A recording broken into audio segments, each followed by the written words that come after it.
Welcome to TWitWoW, the best wrestling podcast made for wrestling fans by wrestling fans on the web today.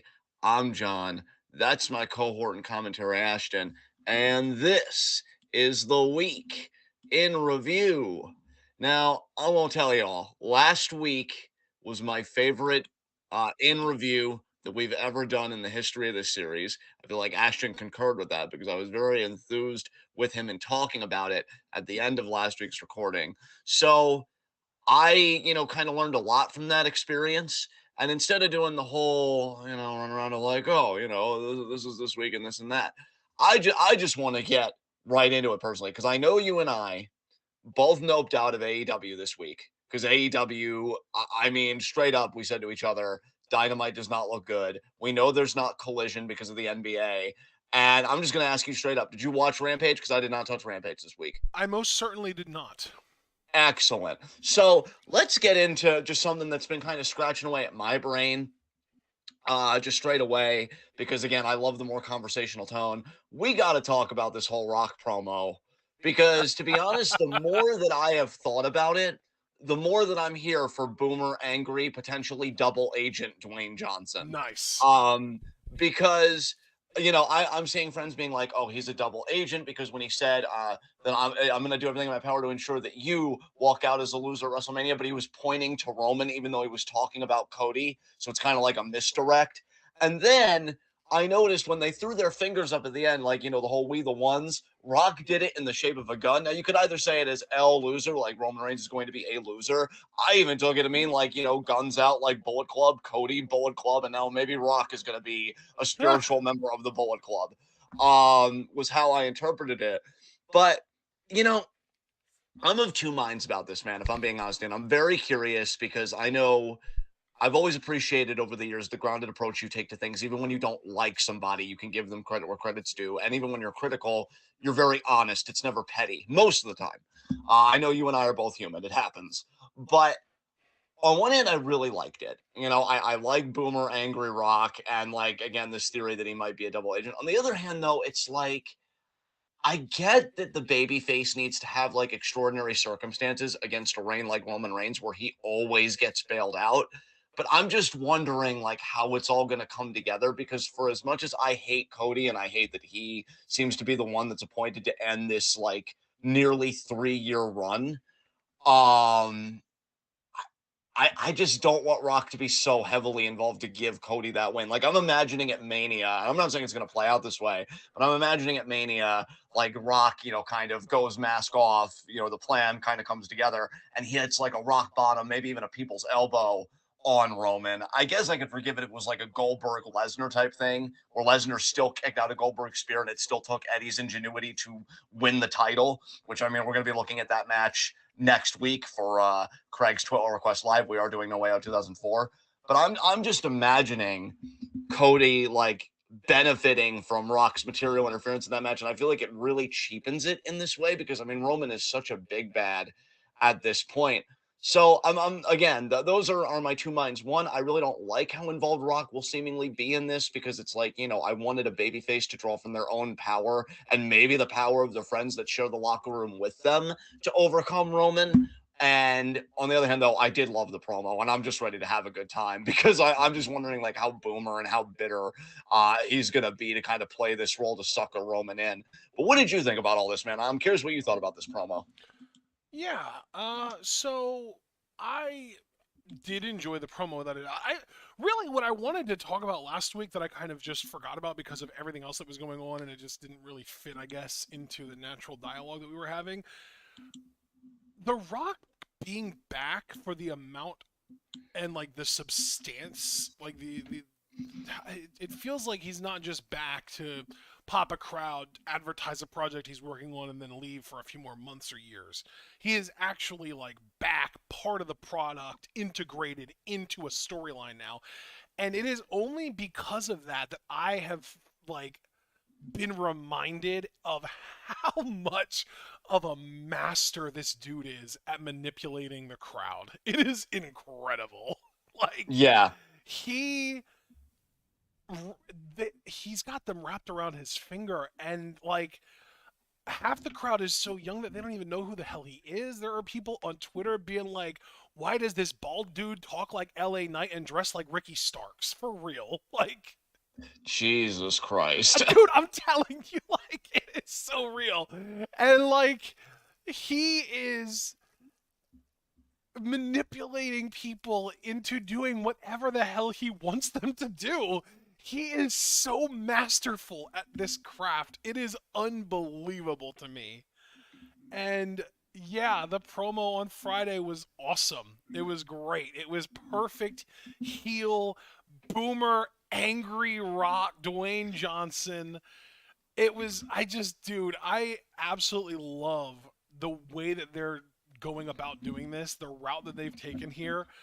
It borderline feels like Triple H might even be participating in the writing of The Rock's promos, like maybe working with The Rock and with Brian Gewirtz, who we know they brought back to be The Rock's personal writer, basically. Or at least that was reported. You never know. Meltzer's been wrong a lot lately. Yeah.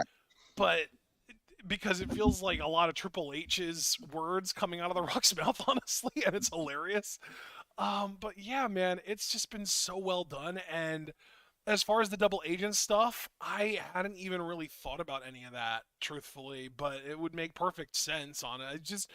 I think maybe if the story is that Cody was the one pulling the strings the whole time and that The Rock really does respect Cody and was just doing him a favor, I could see them doing that. I could see them going that route, but like part of me has to wonder if the fans would lose respect for Cody for using that tactic, or if it would be like Cody wasn't going to be able to beat Roman because of all the help he had, so he used the bloodline against Roman. He turned the bloodline against Roman and used it as a tool to prevent Roman from beating him dirty and allowed Cody to win the way that Cody should have won last year, et cetera, et cetera.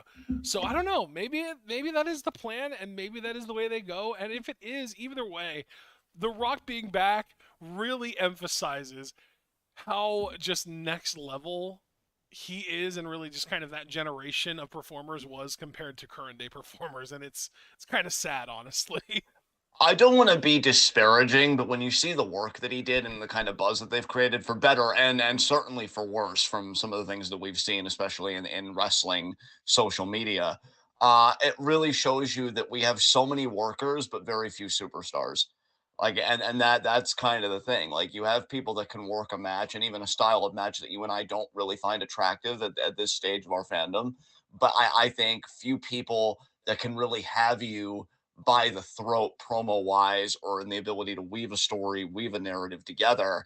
Um, I could have my nitpicks about it. I already aired some of them. I also feel like I don't know how it would make Roman look because they even had like a clip of Roman, being nice to Jimmy Uso, even giving Jimmy Uso a hug. And even Jimmy was like, okay. And like, he was into his being nice to Solo. But like Cody told him to his face, like, I've received outside counsel, and that counsel was The Rock. Rock hugged Cody. He whispered something to Cody, which we don't know what that was. Maybe that'll play a part in the story. I doubt it, but it's something to think about. So, like, I even said, I think in the Discord, if I'm Roman, I still have Jacob Fatu in my back pocket. I'm like, I don't trust any of these motherfuckers. I know Dwayne's gonna make a play, so I'm hoping that Roman isn't too easily suckered. Because that's the thing. It always becomes a problem when you have somebody as epic as Roman Reigns has become, both in terms of the quantity of reign, the quality of challenger he beat to make that reign, and just how he carries himself as a performer. Roman has that swagger. He has this character down to such a science. I think he could phase in and out of it just effortlessly, right? And I think when you have somebody that big, you always want to make sure that they come off well. And I think you always want to make sure that the way they get their comeuppance is believable. You don't want to Deus Ex Machina or anything like that just comes out of nowhere, or you betray the character in some way in the writing, like, oh, they would never do that, or they would never be so trusting. I think it makes sense for him to trust The Rock because unlike other people that tried to come in his inner circle, like Sami Zayn, The Rock is blood, right? And the whole idea is bloodline. So if Roman can't trust his family, i.e., if he can't have his family serve his own ends, then who can he really trust? But I'm curious how that relationship will continue to develop and mature in the coming weeks. But yeah, we had to open the show with this because I did feel like it was a great promo on its own. Like in a vacuum, I thought this was fantastic. And even in the broader context, it's still really good. I just have my concerns about how everything is going to pay off. But obviously, you can't make too much about that until it pays off. So, yeah, I thought this was great. I'm loving the bloodline So kind of swagger. loved The Rock co-opting the bloodline into his catchphrase. The whole "if you smell what the bloodline is cooking" at the end, that was pretty Yeah, good. yeah. Absolutely, absolutely, and I mean, in that same vein, WWE is really trying to put their best foot forward in building Mania and also building Chamber. They want Chamber to have a big field because it's going to be in Australia, and we did these qualifiers. Very happy to see that Naomi qualified for the women's, as did Tiffany. And the funny thing about Tiffany, I don't plan on talking about her extensively, but she did have a segment later in the night after she qualified, unfortunately beating Zelina Vega because Zelina is in a bigger story with the LDF, Legado del Fantasma, which just a little outside baseball here, or a little outside news outside of kayfabe. Ray may be returning soon. I'm hoping he returns in time to do a program proper with Santos because I wouldn't even say that it's been rushed because Ray has been wanting to get revenge for being injured, and LDF and LWO have been having fire tag matches, and they've been like up in the ante, introducing Elektra into the mix to keep Zelina engaged. So if Ray was to be slotted back in, and then would just say, "Oh, at Mania we're doing Escobar Mysterio," I wouldn't feel like that was rushed because and plus the whole prior relationship before the betrayal, there is a lot of build to this that Ray just has to walk into. So I am hoping that Ray comes back for Mania and we can do that. But yeah, Zelina still kind of embroiled in that. So Tiffany got that spot. But the interesting thing with Tiffany is she comes in like I guess Nick Aldis's office or some backstage area where we see Bianca and Liv kind of watching the qualifiers. There was even an image released. It was Bianca, Liv, I think Aldis was there, Braun, and Jade Cargill. And Tiffany was like, "Oh, can you explain something to me? Because I've never been in the chamber before. Do I pin you first or do I pin you first?" And, she had that whole Tiffy tude about her. And Bianca and Liv have a good laugh about it because, they're so experienced in the chamber. Like, who the hell are you to come up to us?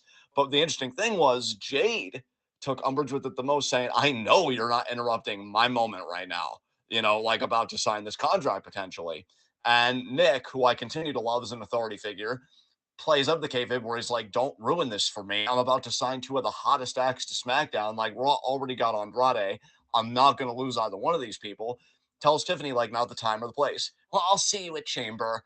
I hope that to get Jade ready for any kind of big Mania moment, they have her do just a quick match where she just squashes the fuck out of Tiffany Stratton. I would love that because I love that Jade didn't even take any of that shit. She was just like, "Who the hell are you to interrupt this moment from me?" So I That thought would be that was interesting. lovely, but I think that's very, very unlikely.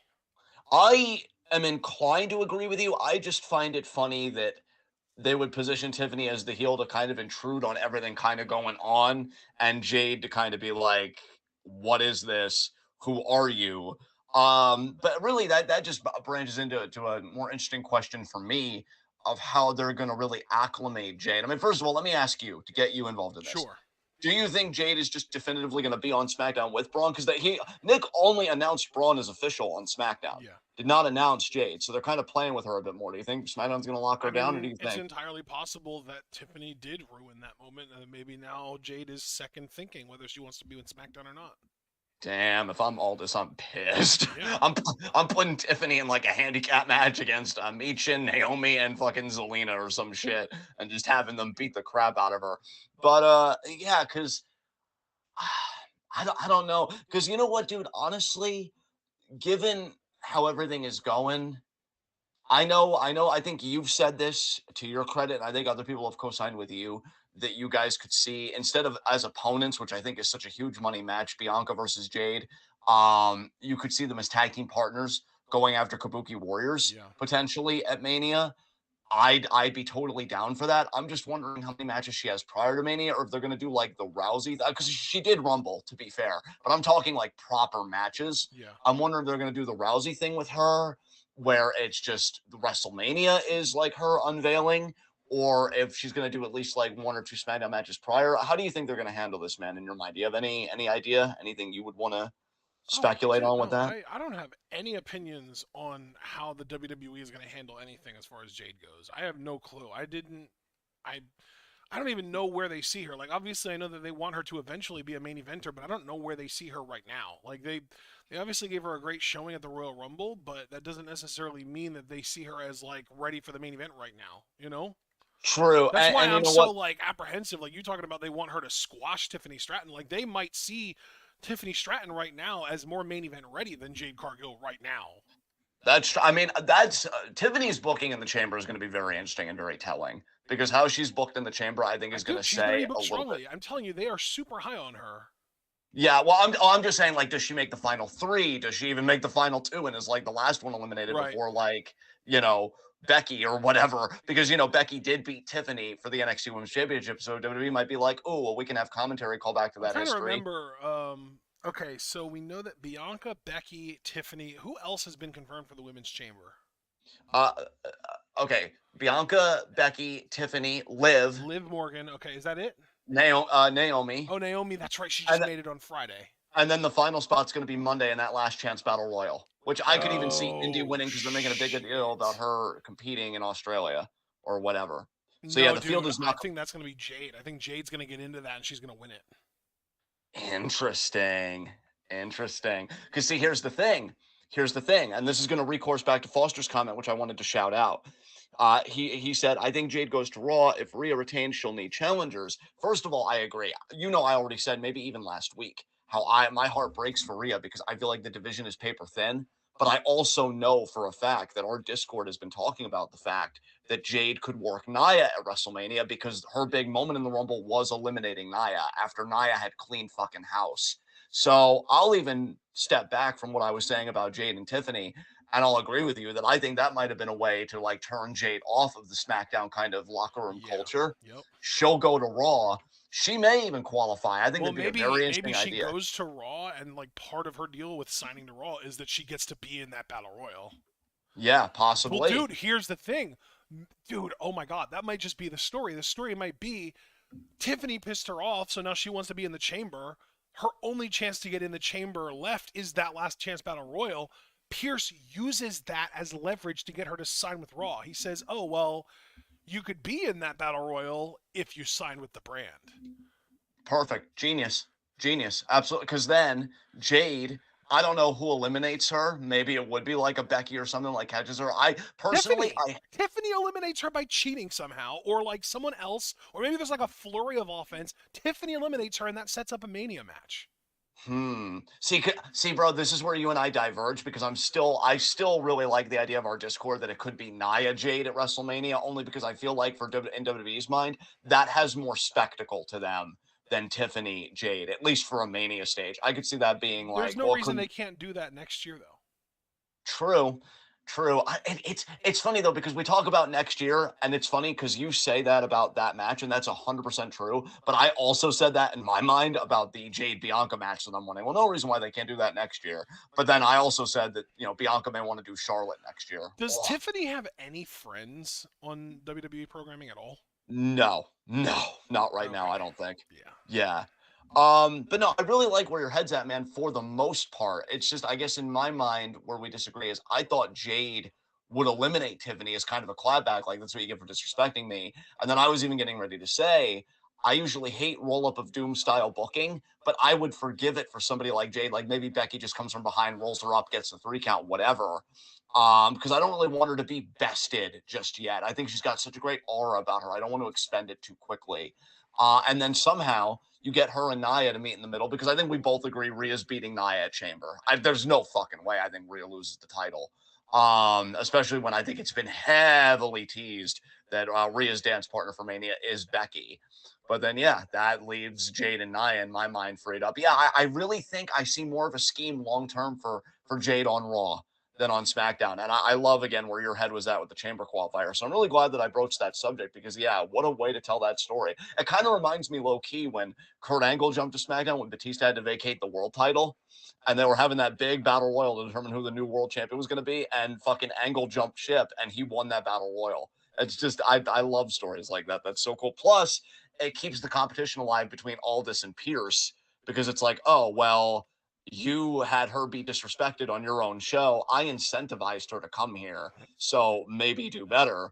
And that a little kind of stoke the flames, which I will say, the first Survivor Series under the Pierce Aldis like banner, I am so looking forward to, because if they would ever want to return to 5-on-5 SmackDown versus Raw, this would be the era to do it, because I'm really loving both these figureheads and just their animosity with each other. I want to But throw something out here before we move on, and I of know course, this isn't necessarily like the most appealing match, but it's 100% something WWE would do because again we've got to remember who eliminated Nia from the Rumble. yes, that would be Jade. Jade eliminated Nia from the Rumble. Jade and Bianca versus Nia and Tiffany. That heel tandem is so obnoxious. I love it. Oh my god, it's so awful. It's perfect. Yeah, yeah, I'm down with that idea. I'm definitely down with that Yeah, idea like for it's not the sure. most appealing thing in the world because I think everybody wants to see Jade and Bianca both get more and both get better at Mania, but I think that that might just be the match that they've been building towards. Plus, it protects Jade in a way because she doesn't have to wrestle a singles match at Mania and she might not be ready for that yet in Yeah, the WWE's minds. yeah, yeah, for sure. No, again, like when I think about Ronda Rousey's path, I could see Jade on a very similar trajectory, Yeah. but with far more talent and And charisma to again, actually make that okay. right. And again, Ronda's first match at Mania was a tag match. Yeah, exactly. Because she teamed with Kurt Angle Yep. against Triple H and Stephanie. Yep. Yeah, no, I think it all works impeccably, man. Again, for the like, I'd say you and I are in 98% agreement. We would just shift some booking components around, and that's it. Because yeah, I really think you've got it. I really think you've got it. So we go from Jade, but if we're talking about that, I also got to talk about my man, the fucking Ultra Giga Chad, in the words of Javaris, Braun Breaker, officially with SmackDown. Man, does that change some fucking things, man? Because I would have bet the house only a week ago that we were doing Gunther Braun at WrestleMania. And I'm going to be honest, I'm a bit heartbroken. We're probably not going to get that match now. I'm curious why you Um, think that because I think that that's possible. Is it just because they're on different brands? well, yeah, I really think they're more committed to this brand spin, man. When you have it It's weird kayfabe, you all say this that though appears because I feel competed. like the brand split has been so like blurred lately. It's wild. Like Drew was Drew on SmackDown last night or is he scheduled to be on SmackDown next He week? was on SmackDown last night, but I Yeah. look at it more as just promoting an inter-promotional chamber match for Seth Challenger, which I Right. will also say this is the problem with Roman like being champion. It's a minor problem, but like that world heavyweight title should just be a Raw title. But because Roman called it the loser bracket title, and it's kind of true. Well, okay, so then let me put this out Yeah, there then. yeah, Isn't Jay challenging Gunther this coming Monday? yes, he is. Jimmy screws him. We get our WrestleMania set up for Jimmy versus Jay, right? Whatever. Yeah, Who unfortunately. does Gunther defend against then? Who's left? See, and that I don't know, because you know who I would have loved to have told you a couple months ago, Chad Gable, but he's completely gone to the wayside. It's like they heated him up, lost to Gunther in a entertaining enough TV match, and then it's like they never cared to build him up again. That was so disappointing to me. I don't want Jay's challenge to be a one-off. I'm even wondering if it will be a one-off or whatever. I've given up all hope on Big E returning. I'm just going to be honest with y'all. Like, Rumble was the last time that I was going to be on my bullshit about that. I think I even told Ashton that. Like, if Big E did not return, I was going to shut up about it. Because, bro, I'm always thinking about Big E in my back pocket. He comes out, he stares down Gunther. I'd get fucking chills for that shit. But I've given up on that. So I don't know. I don't know. It's a shame that some of the NXT guys are like still down in NXT because if Obafemi would interrupt Gunther, goosebumps, you know? But like that ain't happening. So I don't, yeah, it's a tough one. I mean, DBK said maybe Andrade, but you'd really have to tell a compelling story there. Andrade needs to start getting some wins. I don't even really feel like he lit the world on fire that much at Rumble, to be honest. He's been getting a lot of vignettes lately, but it just feels like they are doing nothing with him without actually doing nothing with him. Like they're spinning wheels with him already. Yeah. DBK. Actually, no, it was Caster Sales. He said there is Sammy and Andrade. The problem with Sammy to me is Sammy. It's not that he's above the Intercontinental title because I think Gunther has done wonders with that title. But kayfabe, he's interacting with Raw World Heavyweight Title contenders, particularly Drew. Drew and him have been kind of in this thing, and Drew antagonized Sammy again on Monday, costing him that match with Nakamura. So I don't think Sammy's done there, even though unfortunately he did not qualify for Chamber, which definitely disappoints me because Randy got it and that's whatever. Um, but yeah, I don't know. Gunther is such a like a question mark to me because I was dead set again on either Braun or Jay if they didn't do the match now, and that's why Monday is going to be so interesting. But to get the focus back on Braun temporarily, like even though I've given up on IC title match at Mania, and maybe you're right, Ashton, maybe it will still happen because we also have Logan Paul, who's more of a social media type guy than a pro wrestler yet, but I think he's more committed to WWE now with this new deal. He's the United States champion. So who knows what rules Bro, apply. Braun Breaker versus Logan Paul at WrestleMania would be incredible. Yeah, dude, I would be for that. I think I don't know if you saw my message in live wrestling discussion. Given that both Kevin and Logan qualified for Chamber, I could see Kevin pinning Logan in the Chamber. Logan being mad about it, maybe hitting Kevin again with brass knuckles or whatever, or just his one lucky punch. A few moments later, maybe somebody hits another finisher on Kevin, and that's his elimination. But we get the path to KO Mania with Kevin getting his proper rematch against Logan Paul. Right. Which I would be for. I love Kevin Owens, but man, I wanted Braun to do something big for Mania 40, and I don't know what the path is now. But I mean, he is one half of the NXT Tag Team Champions. The Wolf Dogs did beat the family on Tuesday, Yes, that was great. which, That was really yeah, fun. which was very cool. I mean, it's kind of making me soften on Baron even, and like Baron is even low key winning me over. Which I mean, if Braun and a tag team that he's in can do that, then I believe that anything is possible. I gotta tell you, man, I actually didn't like that match. That match, I felt like made Braun look really weak. Yeah, I can definitely see why you feel that way. I enjoyed the match enough because I'm in such a fervor in my Braun Breaker fandom right now that I just like it really is just that pure fan in me taking over. And plus, really looking at it more critically, it felt more like Baron's story in a way. Like even the backstage segment they had before the match, where Baron's trying to get Braun like hyped up, and he's like, come on, man, it's been 6 years since I've held a title. Really, only that short? But he's like, I need this, Oh, is and that and it did. all? Yeah, I know exactly. It felt more like Baron's story, but I can see what you mean because I mean he got put to the announce table, and then I think he ate like another thing that like Baron had to break up, and it just felt like Braun wasn't handling business the way that we're used to. Like this wasn't the same guy that got 3 falls in 40 seconds in the Iron Survivor Challenge, Yeah. right? Yeah. And that's the Braun I love most. Like I'll love Braun any way I can get him, but that's the Braun Breaker I lose my shit for. So I can see why you'd say that, but yeah, I just don't know. I've kind of low key given up on him doing Gunther, but I will say this: Braun being on SmackDown long term. Apparently, Paul Heyman was like in a segment, with Braun last night. I don't know if Braun was talking to Aldis and Heyman just happened to be in the room. Yep. The moment Braun steps to Roman Reigns, man, fuck, I am so ready. By the time Braun gets around to step into Roman Reigns, Roman's not going to be champion anymore. I know, and that's the only thing that depresses me. Like it's gonna go to fucking Codius. Oh god. Yeah, I'm not going to dwell too much on that. Oh, God knows I've already expended enough words on that. But yeah, Braun Roman, fucking Braun Logan Paul would be great. Yeah, I think there's stuff to do with Braun on SmackDown. I honestly thought Raw might have been a better fit for him in this case, but I think SmackDown can be interesting. Um, Beyond that, though, what else happened on SmackDown? Already talked about Kevin Owens and Logan Paul qualifying. I really didn't care for Logan Paul versus Miz.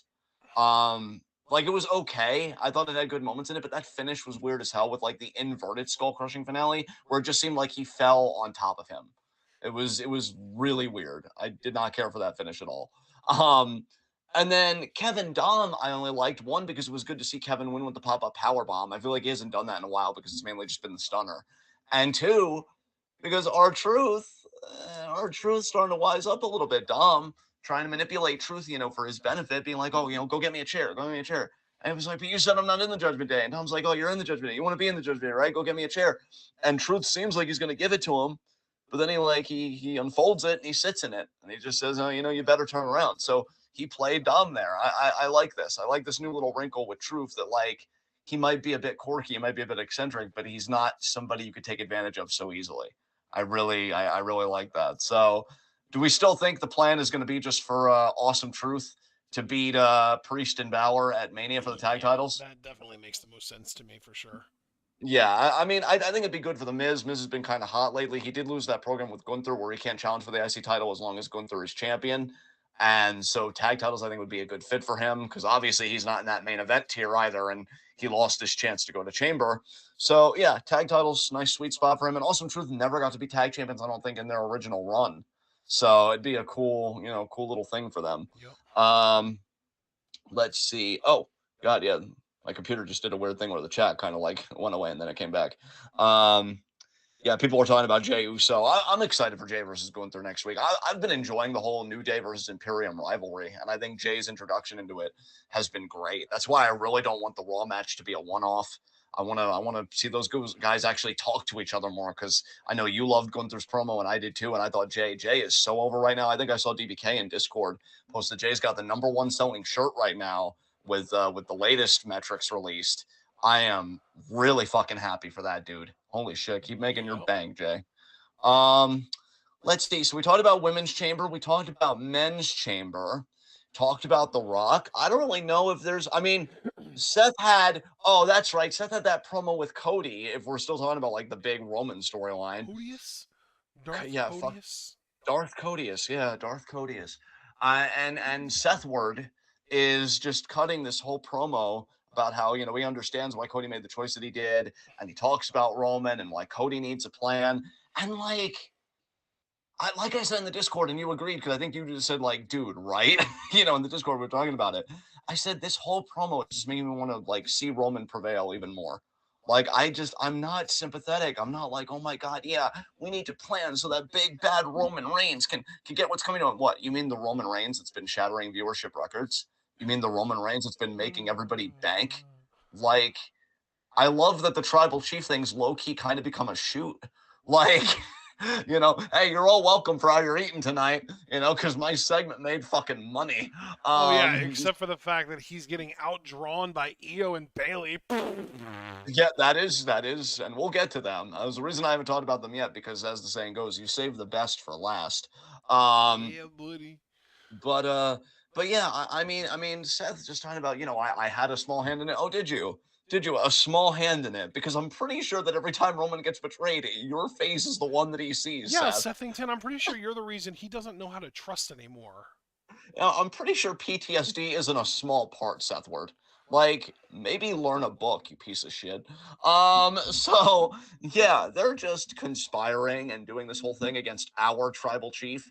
And personally, I was offended. In the words of Michael Jordan, I took that personally on behalf of our tribal chief. I'm like, who the hell were you with your loser bracket title ass to talk about why Codius needs a plan?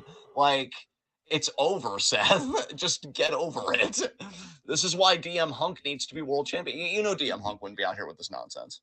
DM Hunk would be promoting that title, doing speaking engagements, upping the value, upping the prestige, and not worrying about other people's drama because it's bigger than what he's made the championship. Facts. Yeah, like, suck less, dude. I don't know. I will Really, one of the say, best. I thought Yeah, that the promo from Seth specifically was pretty good. It was weird because it kind of straddled the line between epic and cringe. It's hard to yeah, explain. It's like it was like it would have been epic if it didn't feel like he was trying so hard to make it epic. You know what I mean? yeah. It's like it would have been great if it didn't feel so superficial, if it didn't feel so scripted, if it didn't feel so forced. There were points that definitely felt a little self-indulgent for me as well. Like, Yeah, like finishing with the whole "I will be your shield" is like, oh god damn it, Seth, you ruined it. We get it. You were in the shield. Get over yourself. simmer down, dude. Okay, God. like, yeah, no, I moved honestly. Um, but yeah, I'll tell you one of the best things Raw has going for it, just to give him a shout out, because apparently he got called out by Codius, which with a tattoo like that, how dare you feel the need to call out Yeah, anyone? Cody, Uh, literally, I don't care what your opinion is. Have you seen a mirror? exactly. Like, I know if what I, your judgment is like just from looking at your fucking neck. I don't yeah, value your opinion at all. yeah, when I want your opinion on something, Codius, I'll fucking tell it to you because that's my place as your better fuckwad. But yeah, one of the best parts of Monday Night Raw is definitely Pat McAfee. Oh my God, I yeah. am really glad to have him back. And Like, go Cody, on. Cody showing the clip of The Rock talking about the Cody crybabies, and Pat's just sitting there laughing along with him, playing along. And Cody kind of turns to Pat and he's like, "Do we have a problem?" Yeah. That was Oh incredible. yeah, yeah. Trying to square up to Pat, this beta maniac, trying to be like, "Oh, do we Yeah, have a problem, Pat?" Pat would kick your head off your shoulders, you little bitch. You know what? Dude. Look, I know I'm totally going off the plane of reasonableness here. Plot twist: Pat McAfee screws Cody Rhodes at WrestleMania 40. It would be match of the year right there. Yeah. Bro, I know I've already said that I would cackle, and I would if Roman just retained straight up. But if he retained because of Pat McAfee doing a punt kick to Cody Rhodes, you In might the have to find a new Cody coach. Jewels. And the Cody Jewels pretty much does a Shattered Dreams better than Dustin could ever pray to do it. You would have to find a new co-host. I would die for my own It would cackling. I definitely win would. funniest moment of the year for both of us. Yeah. Oh my God. Hands fucking down. Are you Funniest kidding moment of me? the year, match of the year, finish of the year, WTF moment of the year. It would sweep. It would Yeah. fucking sweep. God, that'd be amazing. So yeah, Storyline of the don't year because they planted seeds. Like, yeah. yeah. Don't take this lying down, Pat. And you know that I'm treating you with the utmost respect because I'm not doing a derivative of your name. Like, no, you're Pat fucking McAfee. You don't have to take this shit. Like, no, punt his ass. No, Um, no, no, no, no. Punt his nuts. yeah, punt his nuts so that I can cackle and die from just pure joy. But will it be the Seth Rollins cackle or the Seth Word cackle? Wait, what's the difference? Do you really want me to illustrate? I mean, only if you're willing. The Seth Rollins cackle is the classic and then the Seth Word cackle is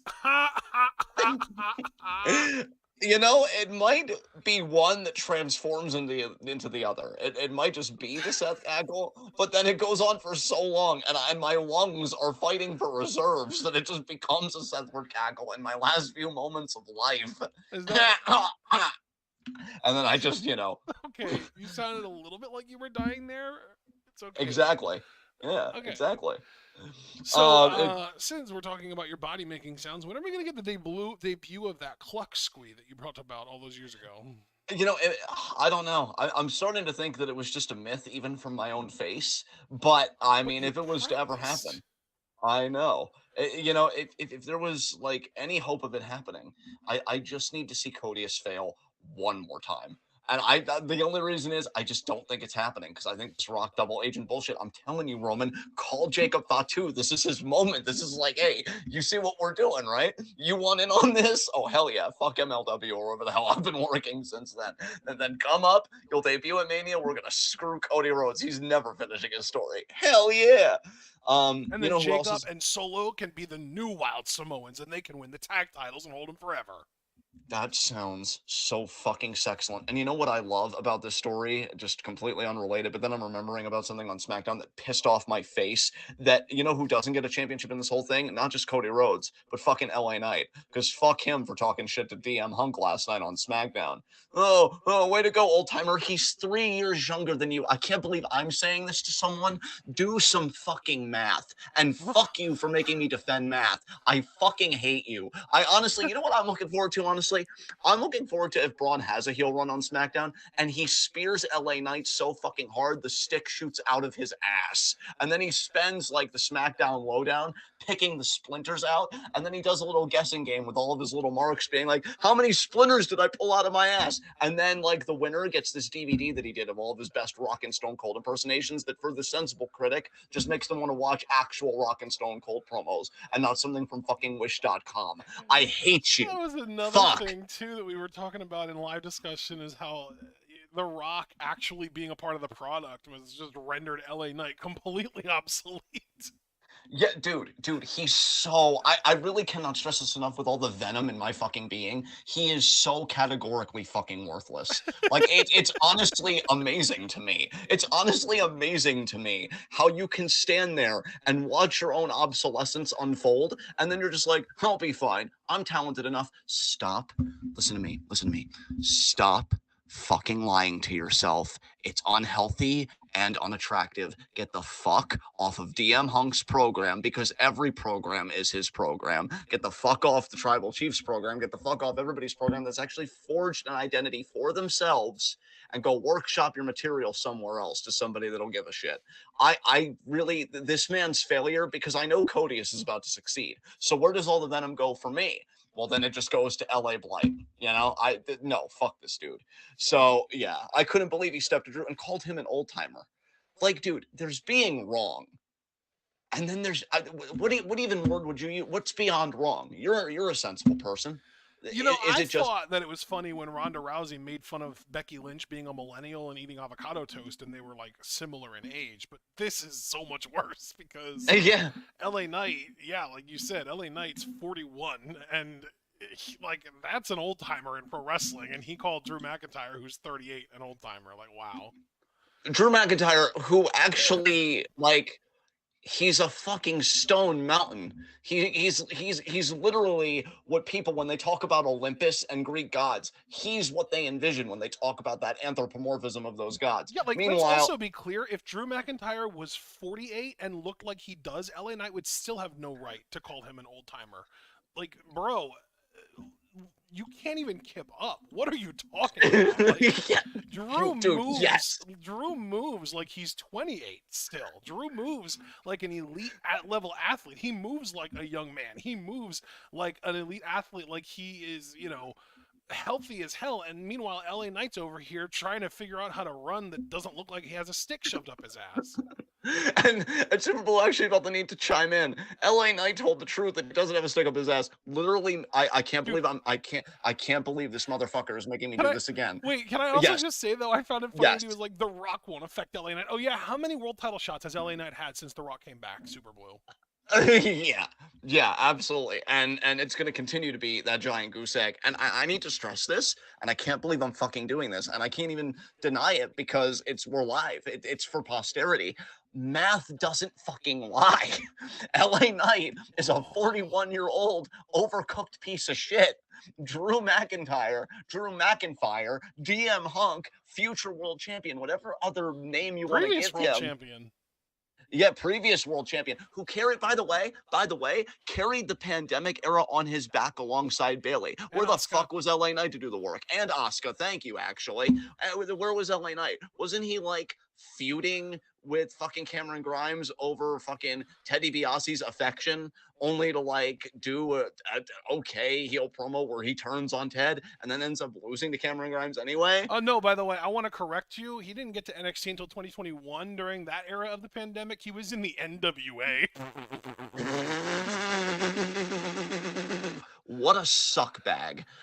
No. Okay, no, he's not winning the chamber. I hope he gets eliminated. Or as he would say, since he already plagiarizes everyone else, no.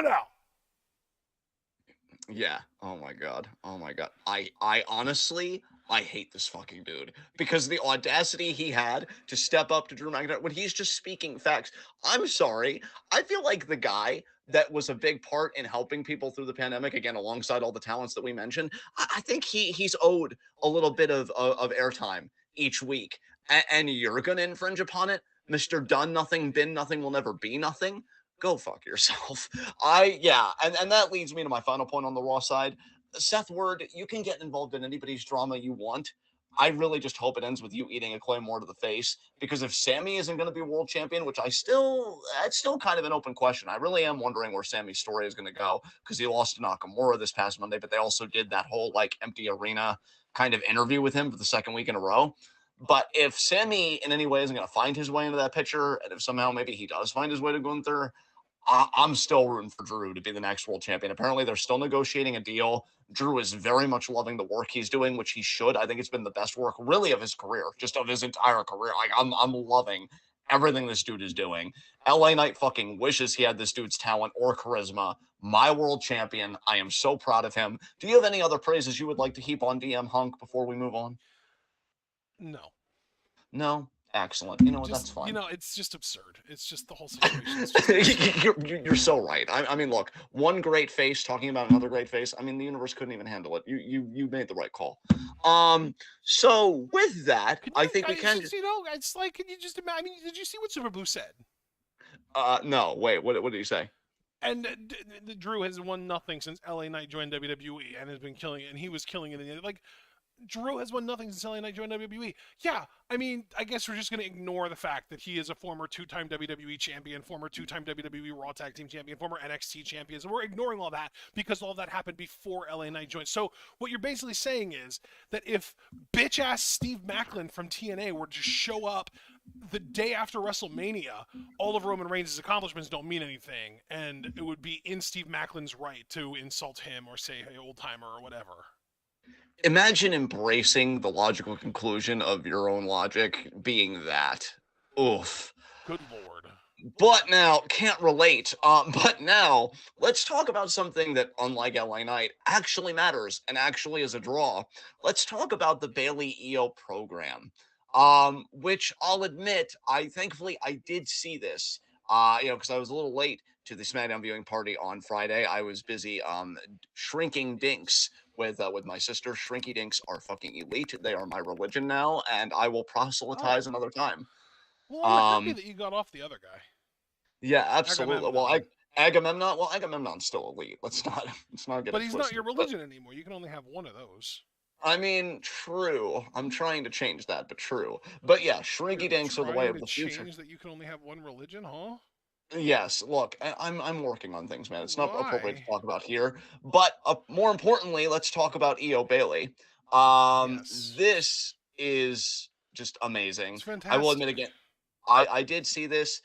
I'm hoping I'm really hoping they get to main event night one. I honestly, I know it's been trending at No, they times. won't. The hashtag.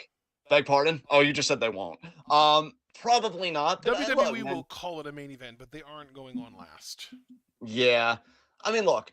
Do I agree with you? Yes, but you know how I am. I'm optimistically stubborn in some things. This is one thing that I will be Are optimistically you, stubborn or are about. you stubbornly optimistic?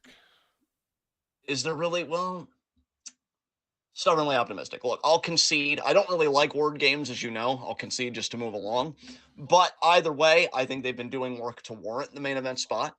And that continues here. I'm actually going to hand it over to you first because we had EO, Kyrie, and Asuka do like a backstage kind of promo thing, interspliced with footage from the history of Damage Control. That's why I thought it was kind of like a video package thing at first, but I think it was like a hybrid video package backstage promo type thing.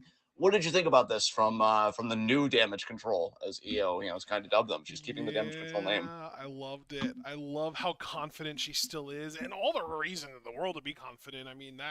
She by herself is so incredibly talented, and to be backed up by the women that she has on her side, and now there's cohesion, and that should terrify everyone in that locker room because now there is no more animus in Damage Control. There is no more tension. There is no more can they coexist? Yes, the answer is yes. They can coexist. They will coexist. They are coexisting. They speak literally the same language at this point. They're on the same side. You've got the women's tag team champions and the WWE women's champion comprising an entire faction, and it's terrifying for everyone else. Yeah, like Kyrie and Io are besties. Yeah. Hello. Yeah. Kyrie and Asuka are super Kyrie tight. is the glue that is going to hold this faction together. Because I don't know if Asuka and Io really like each other all that much, but even if they don't, they will get along for Kyrie. I mean, bro, look, I mean, you're correct, but let's just be real. That's pretty obvious when Kyrie's the glue that holds the world together. I mean, let's, just putting that out there. But yes, she's precious. And that's exactly why this unit's going to succeed, because when you have Kyrie in your faction, can you fail? No, that wasn't even a serious question. Anybody that would actually try and be contrary, just, I've given up on you, and you need to know sorry. that. But no, it's okay.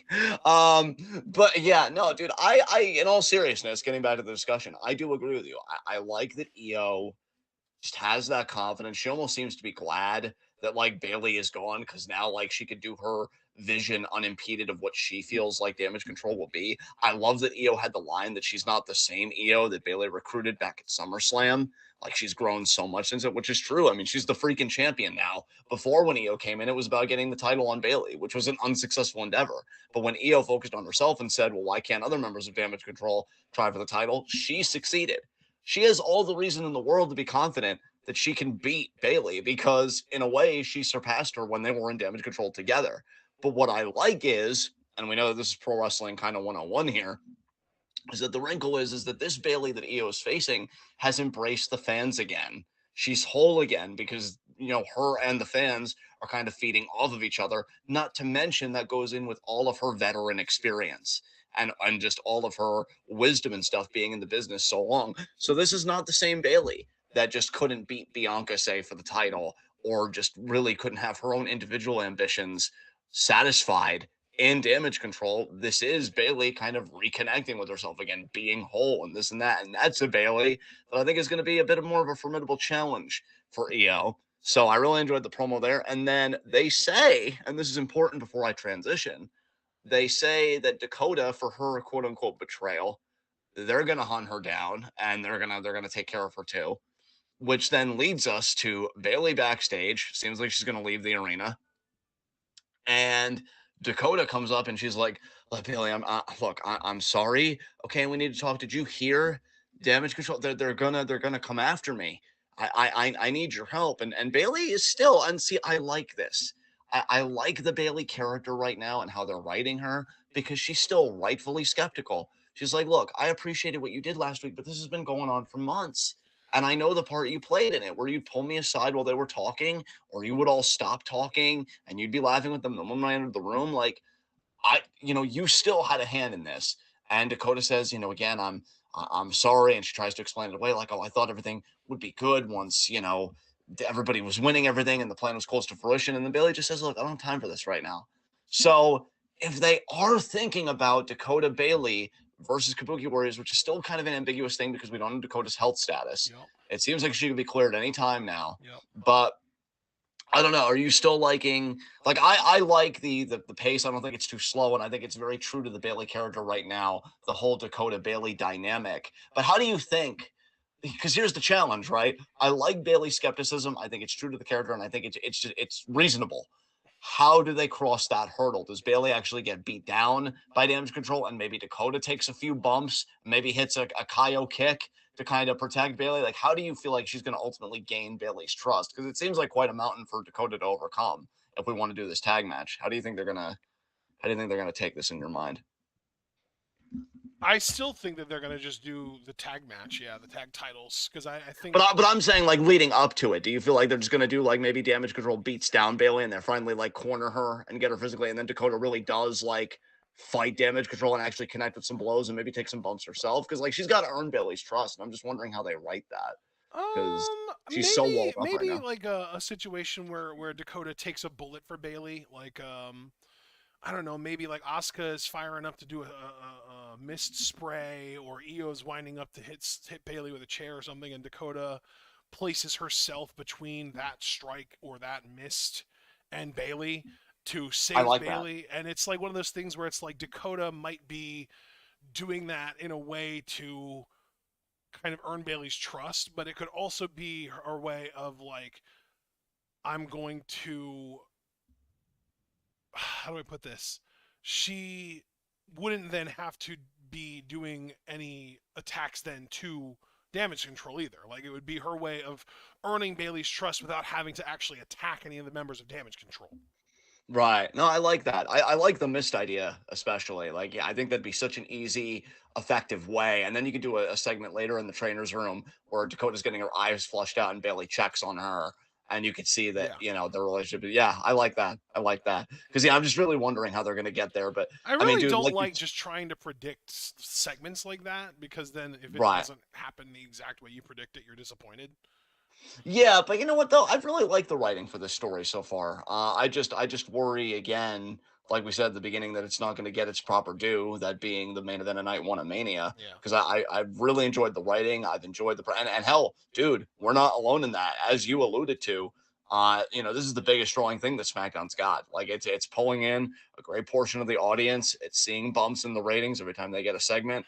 I wonder if this week's going to be a bit muted just because it was kind of that backstage promo and then stuff with Bailey. So it wasn't like a big segment like what would happen in ring. Right. But I could still see this angle doing major numbers. And yeah, I really think Bailey Io more than any other match so far on the card. And yes, that does include the main event. really encapsulates the spirit of WrestleMania and what this pay per view is supposed to represent.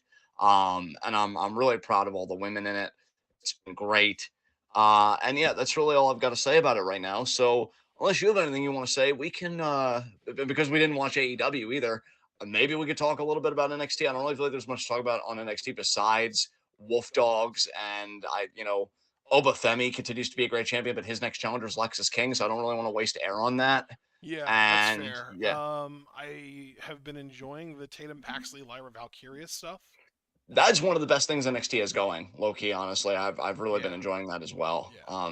You already know all my thoughts on that though, where I would like to see the angle go, so there's no need to reprise on that. Yeah, I mean, and then Jensen and Briggs. That's gonna be interesting next week. I thought their backstage skirmish was it was entertaining enough. I'm curious where that match will go. I'm not into that at all. I thought I would be, but I feel like they've rushed through it too quickly. Yeah, they could have burnt it up a bit more. I already liked my idea in the Discord, but it already seems like Ren and Fallon, like they didn't even touch on that this week because instead Ren got popped in the mouth by Roxanne, Yeah. and they're gonna do a match next week. I'm So intrigued by Roxanne's sort of like slow descent into madness, kind of, but I don't know. I, I guess that segment worked. For some, I, I loved in the background after Valkyrie or after Roxanne punched Ren. JJ Dolan was like, "What the hell is your problem?" yeah, that was pretty great. I Asking enjoyed the that as right well. questions. Oh, absolutely. I will say the only other thing really interesting me on NXT, um, what were those promos that we've gotten about what an evil person sees compared to what a good person sees and all that stuff and who it could be. I saw something today. I don't want to make too much of it, but I saw something today, a video with a Bo Dallas voiceover, and he was talking about like Alexa Bliss and like what comes next because he was the Uncle Howdy character before Bray unfortunately passed away. Yeah. That still kind of stings. But there were written words in between, and the written words was the same, like font, the same calligraphy as Oh. those vignettes. So Okay. what I'm alluding to is, I wonder if this is leading up to Bo Dallas maybe having an NXT run, but as a new character, Maybe and it is maybe just Alexa Uncle as well. Howdy. Maybe and I think, given everything going on in the main roster landscape, I think NXT would be the perfect place for the Uncle Howdy character right now. Not to mention that it would be everything that Joe Gacy fucking wishes his creepy cult run was. And God, Joe Gacy, what a waste. I feel so bad for Dijak. I heard recently, I think DBK posted in Wrestling News in our Discord that his contract's expiring. I never want to tell a person what to do with their career if the money's good. Obviously, I think when you get to the stage of Dijak's career that he's at, that's got to be the big concern. But I'd rather go back to PWG than keep doing this shit. I mean, dude, Honestly, that's my yeah, thing though. Like, I feel so bad for some of the people, not even guys, some of the people out there who have been in WWE and either got released or hated it there. And when I say hated it there, my mind goes to Mercedes, Sasha Banks.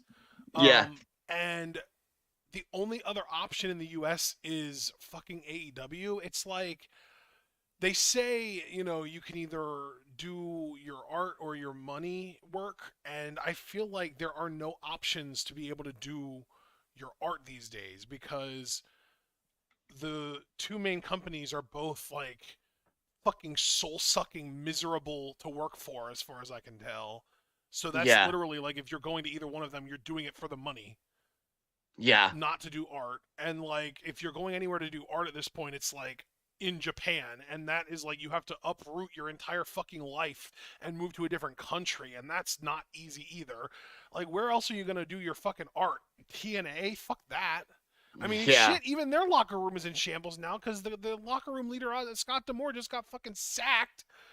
Like, there is just nowhere for pro wrestlers to work right now where they can get paid even a decent amount, where they can actually do what they want, where they can actually be featured and put on the kind of matches they want to put on. And, like, dude, I feel so bad for anyone who's gotten into the pro wrestling industry over the course of the last like decade or so yeah, because it isn't a monopoly anymore, it's a duopoly.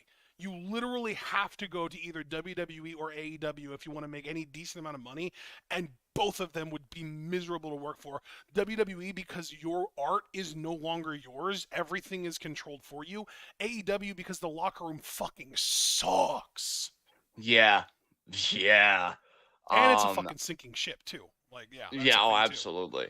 I look at Dijak, who has so much talent and so much ability, and I love the Terminator gimmick. Yeah. And like they didn't, Like, what do you and do if again, you're Dijak? Do you like go work for like fucking DPW or something? oh God, dude, I don't even know. I don't even know. Like, it almost feels arrogant of me, and I know we've both kind of done it a lot over the years, as a podcast. It does kind of ring of arrogance when you're like, oh, you don't even know what you had when you were the one that signed him and scouted him in the first place. But I look at that Terminator gimmick, and I really have to say, like, I don't think they knew what they had. Like this guy, because I that's the mean, funny thing. you Just say like, had in past tense like he's already gone, but according to Alex Foster, based on Dijak's comments about the locker room, Alex thinks that he's just re-signing. and I could believe that too. I honestly think he will resign just because, again, everything you said. And it's like, well, why not stay with the devil that you already know, right? But I say had because it's like, kind of the aura is gone sort of thing. Because I feel Right. like actual Terminator, in Terminator 1, he was the top heel. In Terminator 2, he was this amazing fucking babyface with that tear jerking thumbs up finish.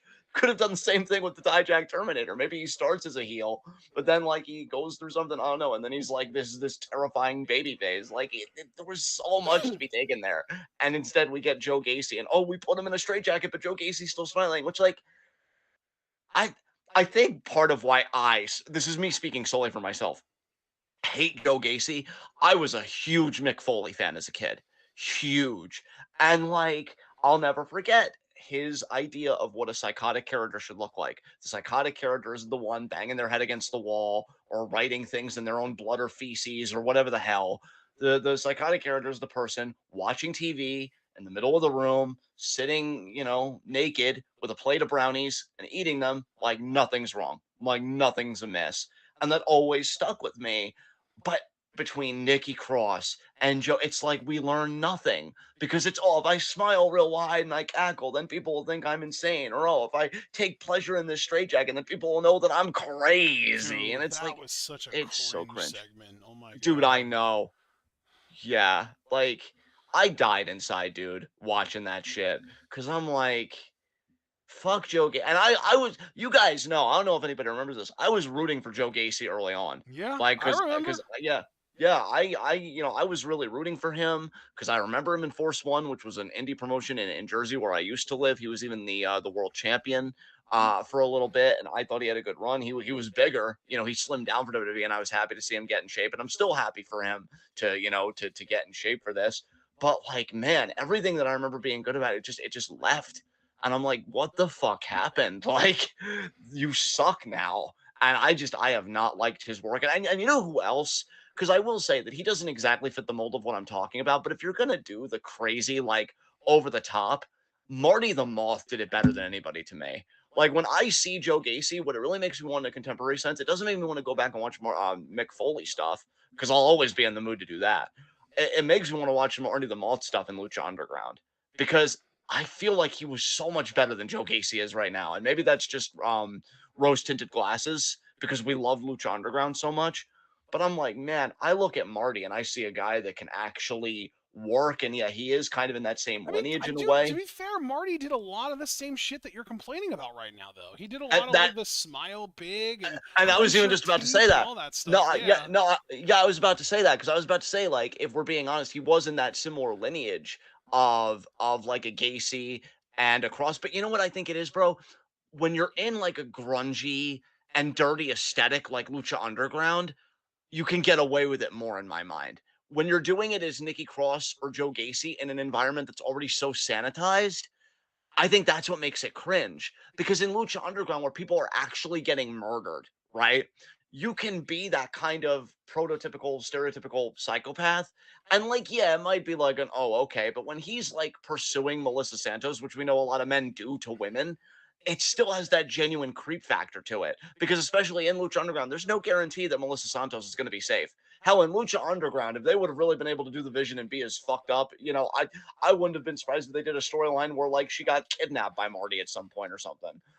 and because it's that universe, like I said, it's dirty, Right. it's vile, but like WWE, because it's corporate, because you've got sponsors, and because you want to appeal to families, you're only gonna do so much of like the real crazy stuff, and that's what I think does it. It's not so much the performer, although it can be for sure. I think it's just as much the environment in which those performances are taking place. It's so unbelievable. I know that Marty being in that straitjacket isn't going to lead to anything dark or surreal, or excuse me, Joe Gacy being in the straitjacket isn't going to lead to anything dark or surreal. Whereas if it was Lucha Underground and somebody did that to Marty, like say a Phoenix or maybe Cage to be like the Dijak parallel, if Cage and Marty got into a feud, Lucha Underground would be doing film style vignettes of Marty in an insane asylum in that jacket talking to a therapist. I remember once I asked Marty like what inspiration he took from in his wrestling, thinking he would say like a McFoley or whatever. He named serial killers. And like I really enjoyed his commitment to the bit. But yeah, when you got an environment like this, it's cringe. It's not going to go anywhere. And the idea of like a hardcore or whatever match for them is just going to be, oh my god, it's two kendo sticks instead of one. And I'm all for workers being safe, but if you're going to do like up the ante and have this violence, then do the fucking violence. I don't know. There's a lot of it for me, what I grew up on, what I ended up really identifying with and responding to. And I look at Joe Gacy and it's everything watered down and everything I hate. And I hate every segment he's fucking in. Yeah, I don't get the character at all. He lost to Carmelo, by the way, who is the complete opposite because I'm loving everything this guy's doing right now. Also, I continue to give props to Trick because I checked today. Still hasn't tweeted anything, still hasn't broken character to promote anything on media, which is ballsy to me because it's Mania season and you want to help the company on everything. No, he knows the story he's in. Why tweet about something when your best friend just betrayed you and took your fucking leg out? So that story continues to fucking cook. I am loving that. So I'll give praise to that. And then I'm just thinking, is there anything else on NXT? I can't think of anything. Is there anything you would want to touch on NXT before we just get to our next segment? Yeah, let's talk about the women's matches that we had. Okay, sure. I'm forgetting what women's matches we So, I had, but mean, we did kind of briefly already talk about Lyra and Tatum, but we didn't talk about the fact that Tatum had a match this week against Lola Vice that she unfortunately lost. yeah, I thought the booking of this match was a little weird because Tatum kicked out of like or got her foot on the rope and they kept like prolonging the finish of Lola winning until Lola did win. Although I will say I like that because Tatum, she was reaching for the rope and it was almost like she was reaching for Lyra's hand because Yeah. Lyra did have her hand out and she just missed it. So I thought that was nice. It's just you could have cut some of the other stuff out to me. But what did you think about Tatum this week? Because I think we're I both like indifferent. Tatum, and I'm becoming a fan of Tatum Paxley personally. I don't know about you. No, same, same. I'm really enjoying her work. I didn't really understand the previous week between in the Roxanne versus Lola match where Tatum acted like she wanted to cash in the contract. That was really weird. I didn't understand that, but that was not a Tatum problem. That was a writing problem. That was a writing decision that didn't make sense. Tatum was just doing her best to sell the material she was given, you know? Yeah, exactly. I agree. But yeah, I think as a performer, I think she's really good. I think she is selling her character very well. And I look forward to seeing what she does every week. Yeah, dude, I'm the same way. I know you said earlier that you don't really like to discuss predicting stuff or whatever, so I won't take it there. I will just say in a more general sense, I wonder because I feel like this storyline, the Lyra Tatum storyline specifically, it's gonna reach a new level like at Stand and Deliver. I could see something happening there. I just wonder like is it going to be Lyra embracing Tatum? Is it going to be Tatum becoming disillusioned with Lyra, but just double down on being a heel then? Because it's like, Lyra, you broke my heart, or like what you represented was a lie, or something like that. I'm hoping the former. I would love the idea of Lyra just embracing this fucking crazy, especially after the videos that the Dom posted of like Lyra's Valentine's Day gift being spitting, Spitting in spitting and hawking the loogie into the water bottle. oh, and then Lyra actually responded to that video like directly below, and she said, "My Valentine's Day gift is restraining order." And Nice. yeah, No, dude, I fully expect Lyra to embrace Tatum's help and kind of start to manipulate her and take advantage of her, leading to eventually Tatum turning on Lyra. yeah, yeah. But then in your case, right, with how you envision it, would that make Tatum the babyface because Yes, she's no longer being 100%. manipulated? Yeah. Yeah, Yeah, yeah. Because basically what they're going to do is they're going to use Tatum to turn Lyra heel, and then they're going to use Lyra to turn Tatum face. okay, see, I can vibe with all of that. Let me just get a little comfortable here, because you broached the subject of women's matches, and this was the far more interesting one from what I remember. Oh yeah, because I think the other one, right, was Brinley versus I think Kiana James. Oh, so there were three Um, then. There were three. because then what was the other one then? Riz versus Jada Parker. That's right. I did watch the YouTube clip of it, bro. I'm just gonna be honest, it was kind of forgettable to me, which is why I already forgot about it. Yeah, I like Um, Riz though. I want to. I try and keep an eye on her and keep put my finger on the pulse of what she's doing. Riz taking care of I biz. like Jada Uh, too, man. She's really good. definitely, definitely. I, She's I think really especially promising for how little time she's been in the business. yes, I would agree with that. I think as personalities especially, Yeah.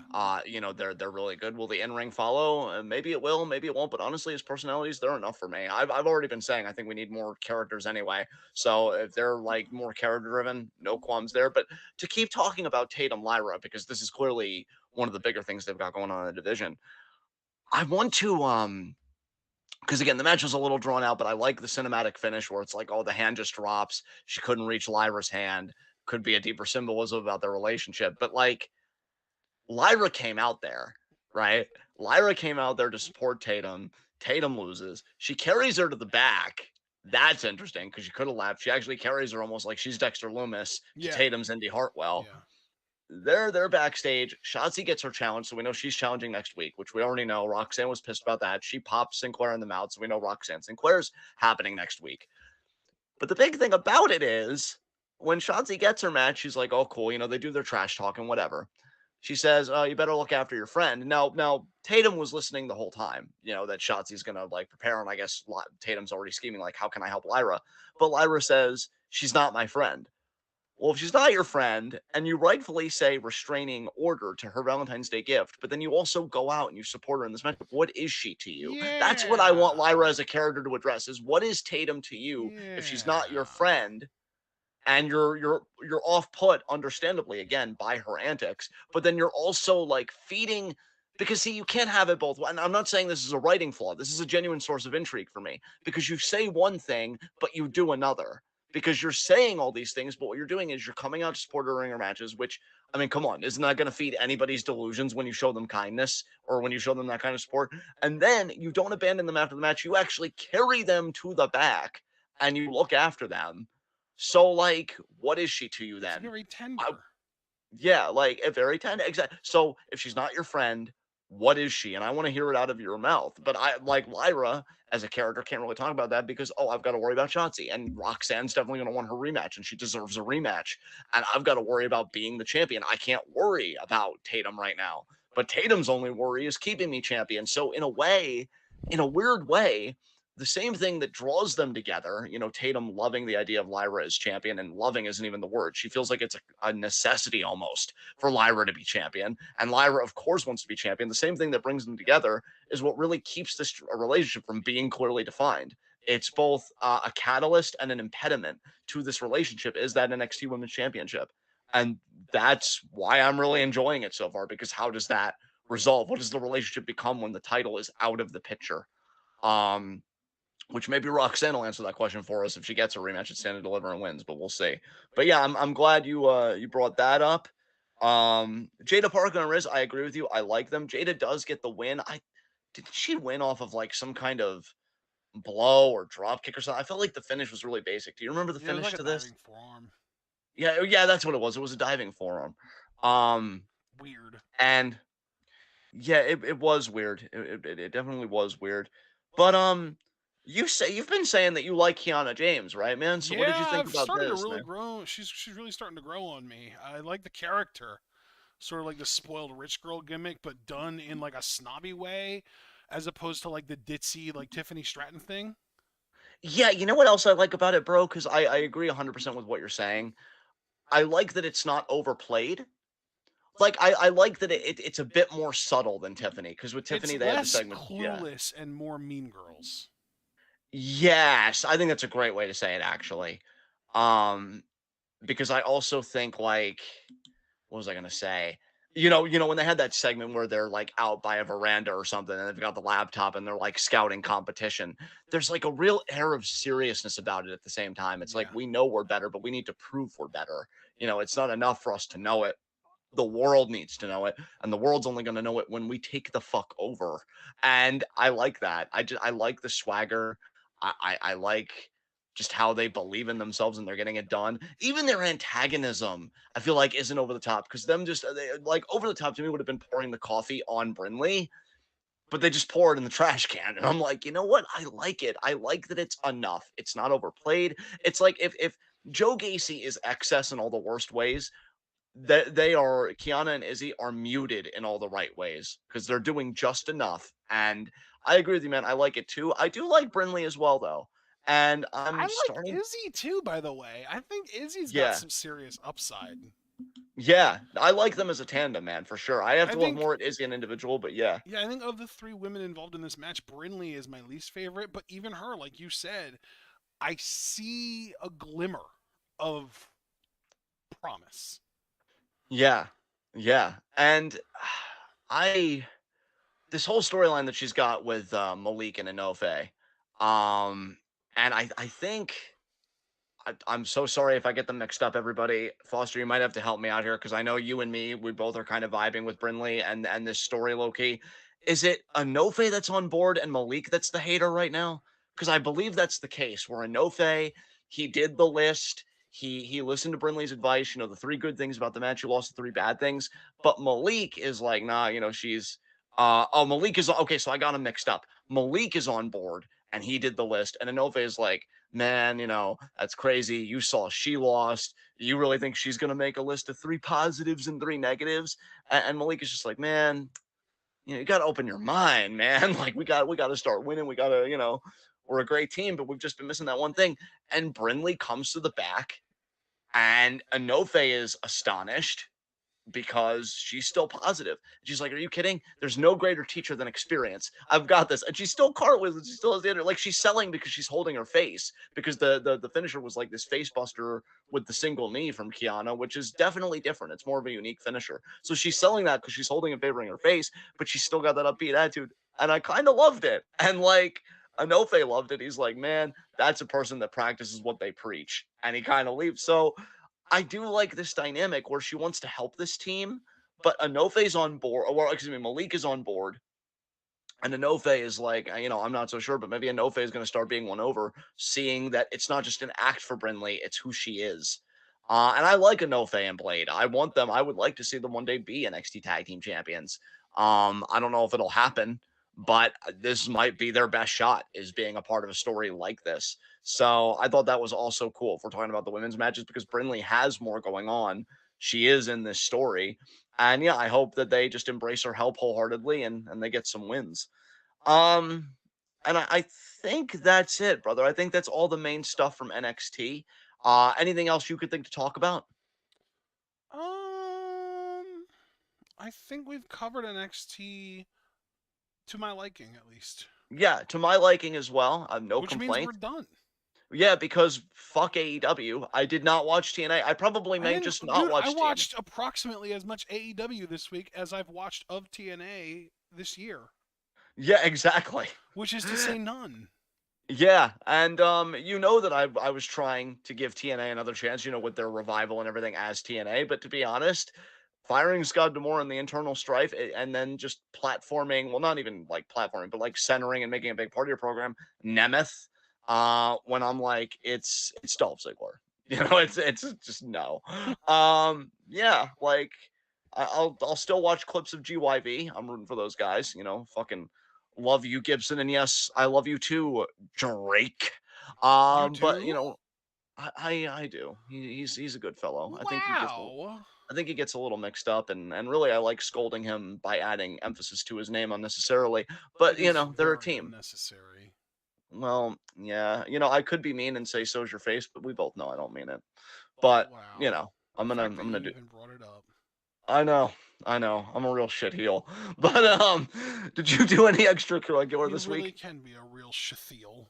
Yeah, but no. Did you do any extracurricular this week? No. No, me either. I love that it's really becoming almost an indignant question. Like, are you saying I don't have a life outside of this? Because I do. And therefore, I didn't watch anything extracurricular. It's such a fucking mood. All right, let's open the gates for questions. I can't wait to see what questions come out here this week. All right, guys, whatever questions you have, NXT, Raw, SmackDown. Um, um, Why do you keep saying Raw? oh, Oh yeah, no, Foster. Foster really had a question, but it was kind of like my question was kind of obstructed a little Oh bit. yeah, that's a good Um, question. Thank you, Foster, for reminding us of that because I forgot all about that. But that was interesting. I hope he ends up being the fourth member of the family, and that leads to a 4-on-4 intergender tag team match between the family and Out the Mud. yeah, I mean, I'll be honest, Foster. Like, I agree essentially with what Ashton said, but just kind of taken in my own direction. He seems like an interesting character. And it makes it even more interesting given that the family did lose the tag titles. They no longer have them. I don't think they have as much leverage as they did, in kayfabe, right? If we're supposed to believe the championships come with stroke, well, a mafioso is definitely going to want that. So I don't know if like Luca may want to get Tony D more on a singles track. Which would this be a bad time for him because on one hand you got Dragonov, who whatever your opinion of him, kayfabe wise, is pretty unstoppable right now, Yeah. and then North American champions Obafemi. Good luck. So I don't know what Luca will want to do. But yeah, I mean they lost the tag titles. Tony D's probably very frustrated. We already know Rizzo did business with JCU, and yes, I said it correctly because that's Damn what she's going right. to be dropping on them eventually. Yep. So yeah, I too am curious, Foster. I think the family might become more prominent in the NXT landscape. We'll have to see. Um, Caster Sales. Don't you think MJF more than LA Knight and Ricky Starks wants to be the next Rock? I mean, in a way, yeah, but I think you've just kind of named the bigger problem is that we've got a lot of people that want to be the next iteration of like their favorite rather than being their own individual person. And See, to be clear, so I don't think LA Knight wants to be the next Rock. I think LA Knight wants to be famous, and he's using a Rock impression to get there. yeah, I think Ricky Starks wants to be the next Rock, without a doubt. yes. I don't know how MJF even relates to the conversation, honestly. Well, I guess sometimes I wonder if wrestling fans just feel like if you have a catchphrase or whatever, then you're trying to be The Rock or whatever, which is also a wholly different problem because it's like The Rock doesn't have a monopoly on catchphrases, nor does Austin or whatever. But yeah, Yeah, it's like to me, if MJF's trying to be the next anyone, it's like Ric Flair. yeah. I you know what? I think it's a good parallel, man. I never thought about that, but I think yeah, you're onto something there. Um, Super Blue. If you I think he's asking if you had the chance, and I feel like that's a typo. If you had the chance, I don't even know what he's trying to say here. If you had the chance to go to AEW, knowing Justin wasn't there, would you go to see your favorite star? Oh, so I guess he's asking because So we don't like Justin basically, if Roberts as Justin ring announcer. Roberts wasn't going to be the ring announcer, would you go to an AEW star to see, in my case, Swerve, in your case, Christian? Yeah, no, I don't think I I would. wouldn't No. either. No, I mean, not unless the tickets were really cheap. If the tickets were like under, I would say like $40 a pop for like good, like maybe not front row, but like front section seats where like I would be right near the ring. And I was also guaranteed that there would be like really good like women's stars. Like if Mercedes was gonna be there, then you got a chance. Yes. And see, for me, I look at it this way, like, when I only really care about individual performers, that makes me wanna know, like, when they're doing autograph signings or whatever in my area, and I would try and keep it to that, because doing a whole show, it's like, yes, I get to see you, but it comes at the cost of having to see all these other fucking chuds and people I don't give a shit about. Right. Yeah. So, I'd still say no, and I would just hope that Christian would be doing an autograph signing somewhere in New Hampshire. The only time I was really tempted by that logic of, like, go to a show to see your fave was when SmackDown was in New Hampshire for a show. I think they were in, like, Manchester, and that was when Kyrie was on the roster. But I don't think Kyrie was on that episode of SmackDown, so it would have been a fucking waste. Um, so yeah, I try and keep it to like I'd like to do a virtual meet and greet with like a Kyrie or something one day, especially because I think her English would be good enough that I wouldn't have to worry about learning Japanese. But yeah, going to a whole show, especially of a promotion I hate to see a fave, nah. Like I'm masochistic, but even I have a limit. Um, any other questions? We'll give him the 3 count, right? Going up.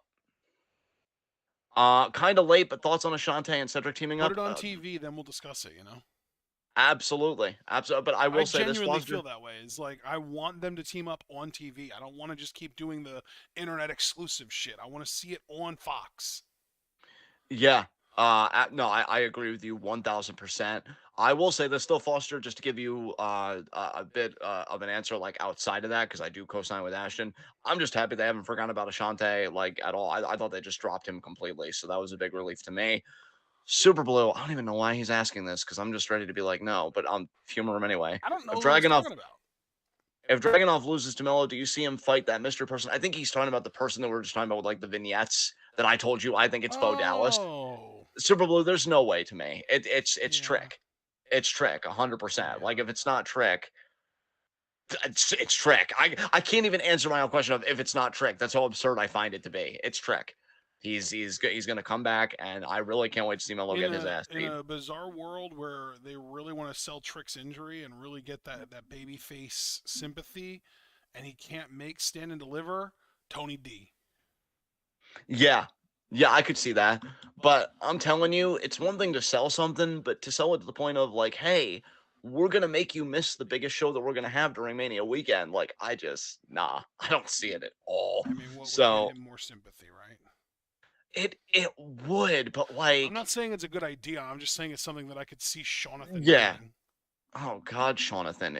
Oh God, Jesus. He basically did it to Lyra last year, no? Well, wait. I thought she was genuinely injured. Then she She wasn't. She cut wasn't away that show. genuinely. No, it was a kayfabe thing where they were building up towards the whole thing with fucking Mako, and they had her drop the title for no reason, and then she just contended for the same title that they had her stripped of on the show that it was next defended on. Oh well, then let me be clear. It was stupid then, and it would be stupid now. Yeah, I agree. Uh, Bestie asking, does anyone miss Elias? Honestly, no. I haven't thought about him since he left, to be quite What's his truthful with new name you. again?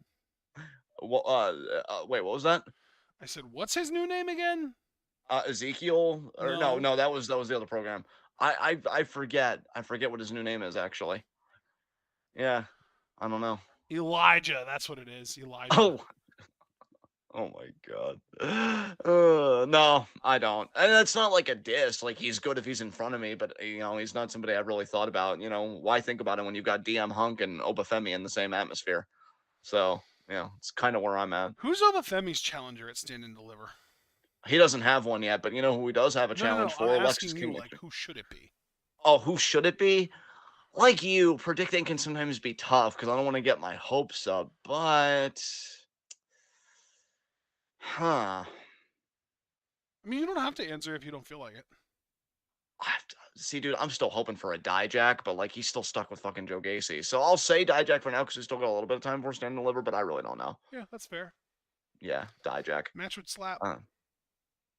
Will you live react to Elimination Chamber like you would 5 a.m. like you would for Stardom? No, Super Blue. I don't know if you've been Bro, we have never, I don't think, reacted to a Stardom show that was at 5 a.m. I think the latest we've ever gone was like 4. Yeah. And plus, even if we would, or even if we would want to do that, we can't because I've got stuff going on at the house, and I'll probably have it going on until next winter because it's a huge project, and I'm in the extra room right now. And like, I try and be considerate of my family when it gets really late because they're sleeping and stuff. And so we wouldn't. But the bigger thing, Super Blue, because I guess you just haven't been privy to us saying this. We've decided that we're going to do chamber reaction Saturday at 4 p.m. And then we're still going to do weekend review next week at 10:30. So we'll probably have a lot of chamber discussion then. But no, we're not live reacting when it happens. The 5 a.m. That's is what insane. Peacock VODs are for, baby. Exactly. Like I've been staying up later and my sleep schedule's kind of fucked, but ain't no way you're gonna get me to stay up 5 a.m. to do some wrestling that may or may not be good. Yeah. So yeah. Yeah, we're better than that, Super Blue. You need to understand we have a lot of self-respect, which is healthy. I think Super Very Blue healthy. really doesn't understand that with us. Like, he just doesn't realize that, like, we aren't just like these like mindless hardcore wrestling fans that'll watch whatever's given to us. Yeah.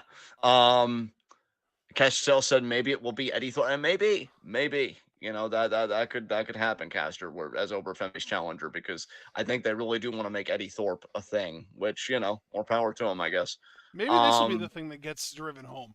Super Blue, I don't know if you know this, but we have even started skipping matches in Stardom. Yeah, really. Yeah, We we've watch even maybe yeah like trimmed that 20 down. to 30% of Stardom matches nowadays. Yeah, just because we've really been like, "Oh, you like Koguma? No. You like, yeah, Sakurai, the Sakurai? Fuck no." You know, Nagane, it's fuck no. Saya Ida. Ew. Duh.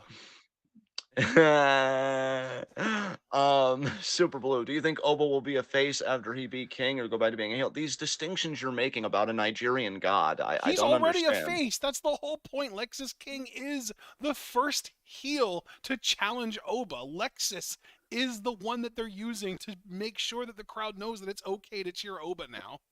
Yeah, Super Blue, here's a question for you. Why is Lexus King overly promoted on NXT? I feel like out of all the talents, he gets multiple segments every fucking show. Because Ugh. before he interrupted Oba, he fucking was talking shit to Von Wagner and Robert Stone, who, by the way, lost to the Metaphor, even though they did a sneak attack. Way to suck at your own plan. Um, Metaphor's really growing on me, man. I don't know what to tell y'all. It's great. Um, uh, Foster said Lexus will lose and then get made fun of by Vaughn and Stone. I look forward to that, Foster. Von Wagner as Oba's challenger at Stand and Deliver would be a lot of fun, I think. That would be a hoss fight. I'd be into that because I am low key invested in the story of Vaughn winning a singles title in 2024. So I don't think it should be Oba's because Oba should just, I don't know, retire with the title. But, In we'll like see what 2 happens. decades, maybe. You see, you fucking understand, and that's why we work. I No, but he love that won't I have don't. to though, because when he wins the NXT World Title, he'll just pull a Keith Lee and vacate the North American title. Dude, how does it feel to be so right about everything and not even break a sweat doing it? Jesus Christ. Like, you do so much of the heavy lifting because I don't have to drag you through all this shit. You just understand, and that helps so much. I'm Um, so glad that you're giving me all this credit. I feel like I'm just kind of connecting the dots here. well, you'd be amazed at how many people don't do that. It really makes me retch inside. Any other questions? Um, Is have it Vaughn beat really Ilya, because after why not? fucking midnight? God damn it. I I know. thought this would Have be like Vaughn, 45 minutes. Why are we still live? dude, I don't know, and especially because of how my day got fucked up. We can't even get into games right away because I need to do food prep. But I'm excited to just sync back with games with you. I say until we're in them for like 2 hours because human players are fucking assholes. Um, let's I see. wonder if Abel will be able to play Rocket League with us tonight. God, that would be so fucking handsome. And yeah, I used the word I meant to use. Ain't nobody correct me in chat right now. So that would be great. We're still talking about Oba's challenger. Super Blue's putting forward Briggs. Briggs, I guess, would be fine too. I really like the idea of like Oh, modernizing. God. Rig mediocrity. Why? What else is in it? Well, NXT actually is a bit more diverse than other rosters to give them credit. So yeah, maybe we don't need to do white mediocrity actually. They Um, still have their fair share, though. it feels like questions are kind of sputtering out. So one, two. Look at that. I'm closing the gate. So that's it for questions this week. Let's move on to high spots and low shots. Low key, I want to make my low shot Roman because I he has no idea like, what's you know what, coming. Foster? I like Briggs as like what Dijak is doing right now, as like an undercard, like gatekeeper type guy, where like he feuds with guys that aren't really sure who they are yet, and puts them over and helps them to kind of figure themselves out, and eventually maybe even they get into like mid to like upper main event status after beating him. I don't like Briggs as a potential upper mid card to main eventer himself yet, if ever. Yeah. Yeah, I think because when you're still tethered to a guy like Jensen, like, but yeah, let's move on to high spots, low shots. I feel like questions kind of ran out of steam when we're kind of circling the drama about Obafemi and all this stuff. Again, he's a Nigerian god. He shouldn't have to answer to anybody. So low shot for me. Let's see. I got my pick of the litter clearly. Low shot for me. You know what? I'm gonna do a bit more of a creative route. I'm gonna say Roman Reigns because he is feeling more confident than he's ever felt. So confident, in fact, he's not abusing Jimmy or Solo. He's just being really chill about everything. And he doesn't even know that The Rock is like sharpening that knife. I really do believe the double like agent kind of theory going around. And I'm on board because I feel like The Rock is only going to be a heel temporarily. I don't think you keep a guy like that heel long term, especially if they want to do the Roman Rock program. Roman's been an asshole for like 3 years, so like yeah, I'm gonna say Roman's my low shot because he doesn't see what's coming. Who's your low shot? My low shot, both for losing and for being the worst performer of the week, Joe Gacy. You know what? I fucking love you. That's amazing. Um, Honorary high spot's gonna go to Alex Foster because he, when I unintentionally wounded him, and I owe him an apology because Oh my when God, why would Lexus you do that? I said unintentionally. I didn't mean to. Alexis King had that segment with Von Wagner and Stone. And then I said, oh, well, when Robert Stone betrays Von Wagner because he's tired of being settled with a loser and joins Lexis King, Foster, will you need any hugs? And Foster said that he hadn't even thought about it until I brought it up and I made him nervous. So I apologize that I Wow. made you nervous. You're my honorary high spot because of all the men that I know in my life, you're like in the top 3 or 4 of like the emotionally healthiest. And I really appreciate that because you're a role model for all of us men everywhere for all time. And you also ordered the premium deluxe package for hugs. So, like, I can't wait to give them to you if I need to give them to you. So, you're my honorary high spot for just being a beautiful person. My actual high spot, on the other hand, this is a bit more of a trickier pickle. You know what? It's Trickier been a while. pickle. Wow. Yeah, it's been a while since I've been able to give this guy any sort of love, and I'm always looking for a reason to. Kevin fucking Owens, he qualified for the Chamber. He's gonna beat Logan Paul in the Chamber, thereby paving his road to KO Mania for a U.S. title rematch. It's all coming up KO, baby, because he's a father. Damn it! And yeah, Are you it's a sure good about time. that last part? I am, I am absolutely. Um, but who's your high spot? Your face. Wow, that's it, huh? Not even on a high spot. You're just giving my face the high spot. Wow, it's beautiful. But seriously though, are you who's your high spot? My high spot for real, for real. Yes. I'm gonna give it to. Hmm,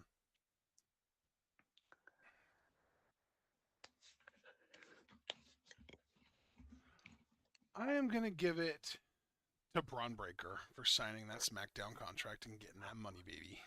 Dude, objectively, you might have had the best high spot of the week because don't forget, it was the same week that he won the NXT tag titles with Baron. That's So right. he I actually won a forgot about title that, but and that's also true. He got the winning pinfall and everything. yeah. Yeah, after the best spear in the fucking business. Yeah. Take that with your hugs and cope with it, Adam. Whatever the fuck. I don't know where I was going with that, but regardless, yeah, Braun had a hell of a week. So I think you had the best pick of the litter, honestly. I wish I would have thought of it, but you know what? I gave KO some love. I've got a whole 10 years, hopefully, of giving Braun all the love he deserves. So I'm a God, very you would have patient man. fucking hated me if we went to school together. Why is that? Because I did shit like that in school all the time, where like everyone else studied really hard for the test and got 85s, and then I pulled the answers out of my ass and got a 93. You know what? You're right. I would have hated you. Mainly because it did remind me of my sister low key because I was always like working hard trying to hit the book, stressing out about tests, and I'm like, Christy, like, what you mean like the test is tomorrow? Just like, oh, I'll be fine, and she'd get like a high B, like A minus. I'd be like, oh fuck you, like I love you to Yeah, that death, was but me in fuck school for you, sure. you asswad, fucking hell. Just like this, I pulled Braun Breaker out of my ass, and you're like, "Oh my god, you had an objectively better answer." Yes, yes. Wow. Way to shove it in my face. Guess I know how much that honorary high spot was worth. All right. Well, that is week in review. I again enjoyed it this week because it was more conversational. I think we really finally figured out this fucking series. Like, what episode even is this? Number 61. Took us 60. Well, actually, well, technically 60 because we started last week. Took us 60 fucking installments to figure it out, but we figured it out. We still just got to figure out the time issue though, because I can't believe it's like almost 12:30 and we're still fucking here. But regardless, it is Mania season, so I guess we could expect them to be a bit longer. But thank you guys for joining us. Leave a like as you file out because we didn't get any likes on this. We still got 5 people watching. Come on, people, hit that like button. I'm Subscribe to seeing the bell 6 conversation. likes, bro. Oh well, you know what? Then that's a YouTube problem because I'm telling you, bro. When I have the live stream open, it doesn't like update in real time. Like the viewer count does, nothing else does. So I would have to refresh. It should be 7 now because I liked it. Um, there we go. Now I'm hearing my voice, on the live stream. God, I sound My sexy. mom's high spot was DM Hunk, and her low shot was LA Knight for messing with DM Hunk. Also, great picks. Perfectly Love it. valid. I love it. Let it. So yeah, like the video, but apparently you already have, so I apologize for my unnecessary aggro to all your faces. You're beautiful. Please don't leave me. I I have mean, to be abandonment fair, when you issues. said like the video, we don't have any likes. We went up from 6 to 7, so you Well, earned us a that was like. me though. Oh, That well, never. actually, maybe Well, maybe I did still earn us one. I don't know. I don't no, know. no, neither. Maybe. Yeah. Look, it doesn't matter. Just please don't leave me. I have Thanks abandonment everyone who issues. liked the video, and if you haven't liked the video, we would greatly appreciate it if you would. Like that's the emotionally level version of what I said. Yeah, absolutely, absolutely, do it. John, Click are you the tilting right now? We hell the we fuck yes haven't I even am. opened Rocket League yet, man. What's going on? click the bell icon, subscribe so you don't miss any of that total goodness. Check out everything we're involved in the description box. Follow us on Twitter and Twitch because we are the best wrestling podcast in all the IBC. And yeah, that's it for this week. Next week though is going to be big, so let's just go through it very quickly. Wahoo! Wednesday at 4 is going to be Craig. Twit Request Live, Craig, No Way Out 2004 live reactions. Thursday at 7, it's Stardom recap. It's going to be a big one because it's two Korakuen and Hall shows. Yeah. Holy Korakuen and Hall. So, Holy yeah, it's Korakuen. yeah. Um, Friday, I think it's just gonna be, Discord meetup and stuff because I already told Ashen I'm not inclined to do Elimination Chamber preview and predictions. Saturday at 4, it's gonna be Elimination Chamber preview and predictions, live reactions. That's 4 p.m., not a.m. because it's gonna be going live at 5 a.m. anyway. That doesn't even make any sense. Duh. And then Saturday at 10:30 will be TWitWoW on review, which will probably have like a kind of a quasi chamber review talking about our thoughts on chamber, everything else, as we continue the road to WrestleMania. I am perfectly calm, thank you. And so that is that. We will see you guys then. It should be a really fun week next week. So thank you guys for joining us. Enjoy the rest of your weekend. Be good to yourselves and each other. Tune in. Peace out.